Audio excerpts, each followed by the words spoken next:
দীর্ঘ প্রতীক্ষার পর মুক্তি পেল পরিচালক শুভঙ্কর দাসের পাণ্ডুলিপি। গত 22শে ডিসেম্বর কলকাতা প্রেস ক্লাবে চিত্র পরিচালক শুভঙ্কর দাসের হাত ধরেই মুক্তি পেল তার প্রথম মুভি ট্রেলার। অনেক ছবি বেশ আসছে, সিনেমা হলের প্রেক্ষাগৃহে প্রচুর ছবি আসছে, আমাদের টলিউডের ছবি এবং বলিউড সাউথের ছবি, বহু ছবি আসছে। সেই দিক থেকে বলবো আমাদের নতুন প্রচেষ্টা পাণ্ডুলিপি ছবিকে নিয়ে আমরা এগিয়ে আসছি এই শীতের মধ্যে। তো সেটা আশা করছি অবশ্যই ভালো হবে। দেখুন, এটুকুই বলবো যে আজ এই জার্নিটা খুব সহজ ছিল না। আমি যেহেতু ম্যানেজমেন্টে আছি, ডিরেক্টর শুভঙ্কর দাসের প্রতিটা মুহূর্তে আমি তার সাথে কেটেছে আমার এই মুভিটা নিয়ে।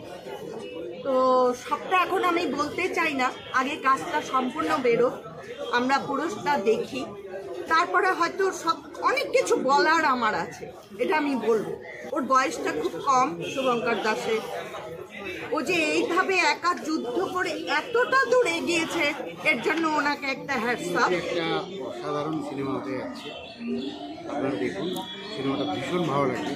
অ্যাকচুয়ালি যেটা হয় বিষয়টা, আমাদের বাঙালি মধ্যবিত্ত পরিবার বলুন বা ভারতীয় বলুন, আমাদের সারা জীবন চলে যায় অর্থ উপার্জনের পেছনে। মানে আমরা প্রত্যেকেই একটা টার্গেট, যে একটা চাকরি করতে হবে বা একটা ব্যবসা করতে হবে, এর পেছনে ছুটেই আমাদের পুরো জীবনটা। মানুষের মধ্যে এর বাইরে কিন্তু অনেক প্রতিভা থাকে, সেই প্রতিভাগুলোকে আমরা ব্যবহার করতে পারি না। প্রতিটা মানুষের মধ্যে আছে, আমাদের মধ্যে সেই প্রতিভাটাকে কিন্তু আমরা ব্যবহার করতে পারি না। কিন্তু সেই প্রতিভাটা না মাঝে মধ্যে চাগার দিয়ে ওঠে মনে, বিভিন্ন কাজের মধ্যে দিয়ে। এটা সেই রকম একটা গল্প। মুখ্য ভূমিকায় অভিনয় করেছেন আমাদের মনোজ মিত্র স্যার। বার্ধক্যে এসেও তিনি তার প্রতিভাটাকে দেখাবার চেষ্টা করেছেন, কিন্তু পরিবার হোক বা কেউ, প্রত্যেকের ক্ষেত্রে যেটা হয় আমাদের সমাজে, তার কেউ সাপোর্ট করেন, সেই প্রতিভাটা সম্মান পাই তার মৃত্যুর পর। অনেক কিছু দেখেছি, কিন্তু এটার সঙ্গে আমার ইমোশন এমনভাবে জড়িয়ে, যেহেতু আমার প্রথম কাজ। আর আরেকটা কথা বলি, শুভঙ্করের ডেডিকেশন এত মানে রুট লেভেলের ডেডিকেশন আমি খুব কম ডিরেক্টর আর প্রডিউসারের মধ্যে দেখেছি। সিরিয়াসলি ওর মধ্যে এতটা যে আমি করে দেখাবো। আর সত্যি কথা বলতে কি, খুব কম সময়, খুব এত উলঝনের মধ্যে একটা ফিল্মকে এগিয়ে নিয়ে যাওয়া এবং এত ক্যারেক্টার।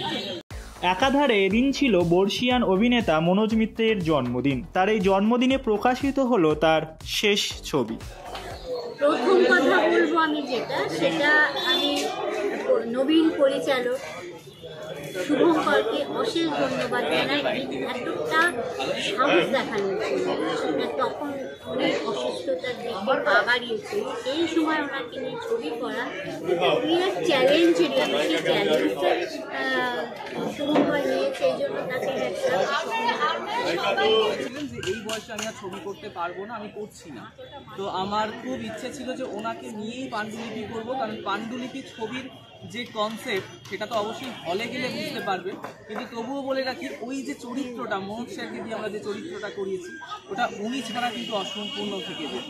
তো আমি যে পেয়েছি ওনাকে, এর থেকে বড় কিছু আর আমার জীবনে হতে পারে না। এবং উনি চলে যাওয়ার সময়, উনি যখন আমাদের ছেড়ে চলে গেলেন, আমি চেয়েছিলাম উনি আমার পাশে থাকুক, আমার কাঁধে হাত রেখেছিলেন, সেই ছবিও আমি অবশ্যই শেয়ার করেছি। সব সময় বলতেন তোমার ছবি খুব ভালো হবে। তো সেই জায়গা থেকে আমি চেয়েছিলাম রিলিজে উনি আমার পাশে থাকবেন। তো উনি থাকেননি, কিন্তু আমায় বলে গেছেন যিনি, উনি ওপর থেকে আমাকে আশীর্বাদ করবেন, সেই সময়টুকু আমাকে দিয়েছেন। আমি একদম শেষ ওনার স্বর্গযাত্রা পর্যন্ত আমি ছিলাম সঙ্গে, এবং ওনাকে একটাই কথা আমিও বলেছি যে আপনি ওপর থেকেই আশীর্বাদ করুন, আমাদের ছবিটি যেন সাকসেস পায়। কলকাতা প্রেস ক্লাব থেকে সঞ্জিত সরকারের রিপোর্ট, সমাজ বার্তা, মানুষের সাথে, মানুষের পাশে।